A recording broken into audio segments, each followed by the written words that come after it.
Hi everyone, and welcome back to the Burnt Brass Homestead channel. This is a 1-week update on the chicks that arrived last week. There will be weekly updates over the course of the next 8 weeks, at which point the birds will be ready for processing. In total, we have 40 male Cornish crosses that can get up to 10 pounds in as little as 8 weeks.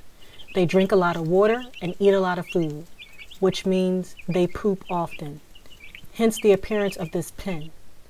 Keep in mind, these are 40 little chicks, so be prepared to clean up after these chicks until they are ready to go outside. Here I am removing the top layer of the pine shavings, which contain most of the waste.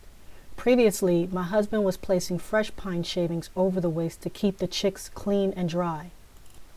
Each week they eat and drink more, thus creating more waste. As I remove the waste, you can see the bottommost layer is pretty much dry and clean. This is the final result of removing all of the soiled pine shavings.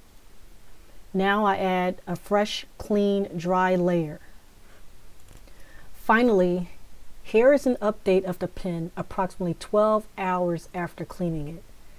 So as you can see, the number of birds I have and the fact that they are eating more and more and more, this pen now needs to be cleaned daily until they are moved outside.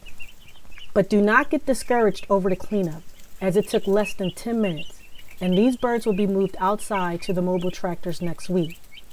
After that, there is no more cleanup. Instead, the mobile tractors will be moved every couple days, providing them access to fresh grass. The pine shavings removed from the chicken pen goes into our compost bin, along with our kitchen scraps, to be used in the garden after they decompose. So, why should this series encourage you?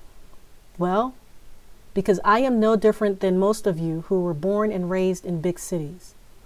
Everything I know about gardening and chickens was without formal training. I read books and magazines and watched reputable YouTubers on the topic, i.e., Mother Earth News and Joel Salatin. Check back on Monday for additional updates.